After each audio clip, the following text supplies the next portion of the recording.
we have a vector this, b vector this. So if I find out the magnitude of a vector cross b vector, ध्यान रखना magnitude निकाल रहा हूँ मैं, direction नहीं निकाल रहा हूँ. So I can write here I cap, J cap and K cap. ठीक है, और ये हो जाएगा 6, 9 एंड -12, और ये हो जाएगा 2, 3 एंड -4. ठीक है, अभी हमने मेथड आपको सिखाई था, यहाँ पर प्लस लगा लो, ये माइनस कर दो, ये प्लस कर दो.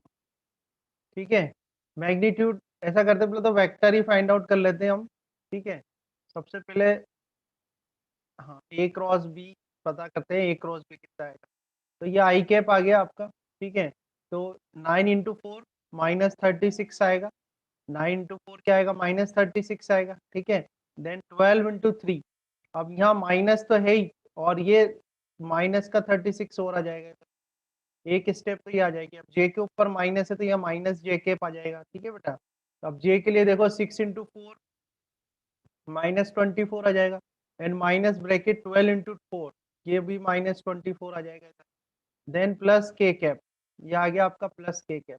के कैप देखो आप, 6 3 × 18, ये 18 आ जाएगा, एंड 9 2 × 18, ये -18 आ जाएगा. तो इसको आप सॉल्व करके जब देखेंगे तो -36 + 36, ये तो 0 आ रहा है.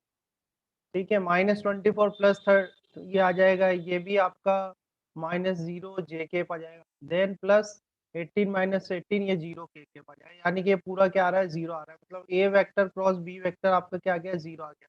और A vector cross B vector 0 आ रहा है, इट मीन्स क्या है, A vector and B vector are parallel to each other. A vector और बी वेक्टर क्या है, एक दूसरे क्या है, पैरेलल टू ईच अदर. ठीक है, क्या होंगे वो, पैरेलल. आया समझ में, इस तरह से कर सकते हैं. कोई डाउट हो आपको इसमें तो क्वेश्चन हमारे पास है, find the area of a parallelogram formed by vectors this this. तो एरिया मतलब क्रॉस प्रोडक्ट करना है आपको, तो ए वेक्टर क्रॉस बी वेक्टर कर देंगे. स्टेप्स आपको बताइए, डिटर्मिनेंट्स बनाएंगे, यहाँ पर आई कैप जे कैप के कैप कर देंगे. ये हो जाएगा आपका 3 2 0 हो जाएगा, यहाँ पर -3 7 एंड 0 हो जाएगा. ठीक है, देन क्या करना, इस पे प्लस माइनस प्लस यहाँ लिख देना. ठीक है, तो प्लस आई कैप करोगे तो प्लस आई कैप, या आई वाले हट जाएंगे, 2 × 0 क्या आ जाएगा, 0 आ जाएगा. 7 × 0 0 आ जाएगा, 0 - 0 आ जाएगा यहाँ पे. फिर माइनस जे कैप करोगे आप, जे वाला हटाओ, 3 × 0 0 -3 × 0 0, तो ये भी 0 आ जाएगा आपका इधर. फिर यहाँ पर प्लस के कैप करोगे आप, तो के कैप में के वाला रो कॉलम हटेगा. 7 3 जा 21 माइनस ब्रैकेट 3 2 जा 6, ये -6. ठीक है, तो आपके पास आ जाएगा 21 + 6 27 के कैप. आ रहा है नहीं आ रहा, A vector cross B vector ही आ गया. पर आपको मैग्नीट्यूड बताना है, तो magnitude of A cross B vector कितना आ जाएगा, स्क्वायर रूट में आप देख ही रहे हो, ये मैग्नीट्यूड है और ये क्या है, डायरेक्शन है. तो ये 27 आप इस तरह से लिख सकते हो. यूनिट जो भी यूनिट हो उसकी 27 यूनिट्स, ये आपका आंसर बन जाए. ठीक है, तो क्वेश्चन ये है, if modulus of A vector plus B vector, यानी magnitude of A vector plus B vector is equal to magnitude of B vector minus A vector है, तो ए और बी के बीच का एंगल क्या होगा, ये आपको बताना है. ठीक है, तो इसमें हम क्या करते हैं, जस्ट ये इसको लिखते हैं A vector plus B vector, magnitude of A vector plus B vector is equal to magnitude of B vector minus A vector. ठीक है, ये हम लिखते हैं, और इसमें क्या करते हैं, दोनों साइड का स्क्वायर, बोथ साइड स्क्वायर कर दिया, ये स्क्वायर कर. ठीक है, तो वेक्टर है, सिंपली स्क्वायर तो नहीं होगा, ये वेक्टर है तो वेक्टर प्रोडक्ट ही यूज करना पड़ेगा आपको. अब उसमें क्रॉस करे के डॉट करे वाली बात आती है, तो हम क्या करेंगे, देखो मैग्नीट्यूड है ये, तो सिमिलर इक्वल वेक्टर्स का मैग्नीट्यूड का स्क्वायर हो रहा है, तो वो किस में होता है, क्रॉस में होता है कि डॉट में होता है. जैसे ए वेक्टर डॉट ए वेक्टर करोगे आप, तो उसका आंसर ए स्क्वायर आएगा. ऐसे ये भी मैग्नीट्यूड है, magnitude of A vector plus B vector है, तो दो मैग्नीट्यूड्स का, यानी वो उसका आप डॉट प्रोडक्ट करोगे तो क्या आएगा, मैग्नीट्यूड का स्क्वायर आएगा. तो यहाँ ये आंसर कैसे आया होगा, ये आया होगा कि भाई A vector plus B vector होगा, ए वेक्टर प्लस बी वेक्टर होगा, उसका डॉट प्रोडक्ट क्या होगा, किसके साथ, ए वेक्टर प्लस बी वेक्टर के ही साथ. ठीक है, क्योंकि सिमिलर वेक्टर्स इक्वल वेक्टर्स होगा, और इक्वल वेक्टर्स को जब डॉट प्रोडक्ट करते हैं तो उनके मैग्नीट्यूड का स्क्वायर आ जाता है। तो ए वेक्टर प्लस बी वेक्टर के मैग्नीट्यूड का स्क्वायर आ रहा है ऊपर देखो।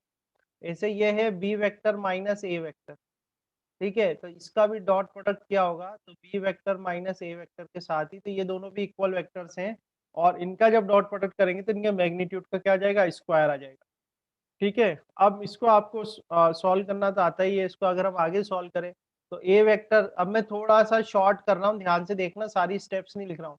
ए वेक्टर डॉट ए वेक्टर, तो ये ए और ए का डॉट प्रोडक्ट करोगे तो क्या आ जाएगा, ए स्क्वायर आ जाएगा, ठीक है। फिर आप ए का बी के साथ करोगे तो प्लस ए वेक्टर डॉट बी वेक्टर आ जाएगा, ध्यान से देखना। फिर बी का ए के साथ करेंगे तो ये आ जाएगा ए वेक्टर डॉट बी वेक्टर आ जाएगा। फिर बी का बी के साथ करेंगे तो प्लस का बी स्क्वायर आ जाएगा, ठीक है। आ रहा है समझ में? बी का बी के साथ करेंगे डॉट प्रोडक्ट तो यहाँ भी बी स्क्वायर आ जाएगा। अरे ये जस्ट अभी तो सॉल्व किया है आपको क्वेश्चन, ये देखो ना यहाँ पे, ये एक स्टेप स्किप कर रहा हूँ बस मैं, ये वाली जो स्टेप है, ये वाली स्टेप स्किप कर रहा हूँ उस क्वेश्चन में, ठीक है। ये वाली स्टेप जो है वो स्किप कर रहा हूँ। ए का ए के साथ करोगे, प्रॉपर्टी पड़ी है ना डॉट प्रोडक्ट की, कि इक्वल वेक्टर्स का डॉट प्रोडक्ट करोगे तो उसके मैग्नीट्यूड का स्क्वायर आ जाता है, ठीक है। समझ में आया? तो बस ये एक स्टेप में शॉर्ट करके कर रहा हूँ यहाँ पे। बी का बी के साथ करोगे तो बी का बी के साथ करोगे, B vector dot B vector, ये बी का स्क्वायर आ जाएगा। फिर बी का ए के साथ करोगे तो माइनस, क्या आ जाएगा, बी का ए के साथ करोगे तो ए वेक्टर डॉट बी वेक्टर हो जाएगा आपका, ठीक है। अब ए का बी के साथ करोगे तो minus A vector dot B vector हो जाएगा। और फिर ए का ए के साथ करेंगे तो माइनस और माइनस प्लस, तो प्लस का ए स्क्वायर आ जाएगा, ठीक है। हाँ, ये सेकंड लाइन कैसे आई वही तो समझा रहा हूँ मैं आपको। सेकंड लाइन में देखो ना आप, मान लो ये A vector plus B vector, यहाँ देखो आप, A vector plus B vector का रिजल्टेंट है आर वेक्टर, ठीक है। तो magnitude of A vector plus B vector कितना हो जाएगा, मैग्नीट्यूड ऑफ आर वेक्टर हो जाएगा। आ रहा है नहीं आ रहा समझ, ठीक है। आई बात समझ में, ये आर वेक्टर आ गया, ये एक इक्वेशन कर लो।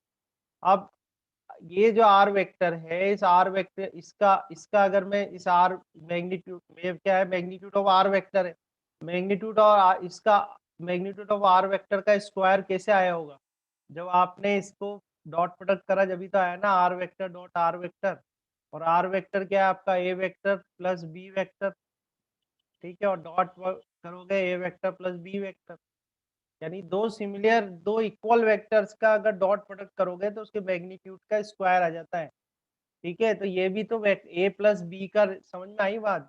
ऐसे ही जैसे ये आपको दे रखा है B vector minus A vector दे रखा है, इसको आप मान लो बी माइनस, ये एस वेक्टर है, समझ में आ रहा है। तो इसका मैग्नीट्यूड क्या होगा, B vector minus minus A vector हो जाएगा, और ये एस वेक्टर आ रहा है। अब मैं कहूँ कि भाई ये एस वेक्टर के मैग्नीट्यूड का स्क्वायर, तो स्क्वायर कैसे आएगा, जब इसका इसके साथ क्या हुआ होगा, B vector minus A vector का डॉट प्रोडक्ट क्या होगा, B vector minus A vector के साथ ही, क्योंकि ये है तो एस वेक्टर ही ना, यानी कि ये एस वेक्टर ही तो है, एस वेक्टर का एस वेक्टर के साथ, दोनों इक्वल वेक्टर्स हैं, इक्वल वेक्टर्स का डॉट प्रोडक्ट करा तो क्या है, उसका स्क्वायर आ गया, यानी कि ये एस स्क्वायर आ गया। समझ में आया जो, है ना। इस तरह से ये चीज यहाँ लगाई है ना, प्रॉपर्टी। तो अब देखो, ये तो आ जाएगा आपका A square plus B square आ गया, और plus twice of A vector dot B vector आ गया। देखो ए डॉट बी जो होता है, एक और जो प्रॉपर्टी लगाई है वो ये है कि भाई ए डॉट बी जो होता है वो बी डॉट ए के बराबर होता है, ठीक है। कॉम्यूटेटिव होता है ये, क्योंकि स्केलर क्वांटिटी है, you can write A vector dot B vector is equal to B vector dot A vector, आप ये लिख सकते हो, but A vector cross B vector जो होता है वो बराबर नहीं होता B vector cross A vector, ठीक है। तो प्रॉपर्टीज थोड़ा और आप एक बार देख लेना, है ना। इस साइड की बात करें तो इस साइड क्या आ रहा है आपका, A square plus B square minus two A vector dot B vector, ये इस साइड आ रहा है। अब देखो क्लियरली ये तो कैंसिल हो रहे हैं, ए स्क्वायर बी स्क्वायर ये तो कैंसिल हो जाएगा, आपके पास आ जाएगा twice of A vector dot B vector, और plus twice of A vector dot B vector, ये आ जाएगा जीरो, ये हो जाएगा four A vector dot B vector आ जाएगा, और ये क्या आ गया, जीरो आ गया। सो मैं ये लिख सकता हूँ कि भाई A vector dot B vector is equal to zero. अब A vector dot B vector zero आ गया, माने कि डॉट प्रोडक्ट जीरो आ गया, तो डॉट प्रोडक्ट जीरो आ गया, इसका मतलब क्या है कि ए वेक्टर जो है वो परपेंडिकुलर है बी वेक्टर के, ये प्रूफ हो जाएगा यहाँ, ठीक है भाई। दो वेक्टर एक दूसरे के परपेंडिकुलर होते हैं तभी उनका जो डॉट प्रोडक्ट है वो कितना आता है, जीरो आता है, ठीक है। तो ये जीरो आ रहा है, आया समझ में। प्रैक्टिस लगेगी आपकी, ये ध्यान रखना, ठीक है? प्रैक्टिस लगेगी आपकी, प्रैक्टिस करनी है आपको, प्रैक्टिस करोगे आराम से स्टेप्स जो है मोस्टली रिपीट भी हो रही होंगी, आप देखना आपको रिपीटेड स्टेप्स भी मिलेंगे।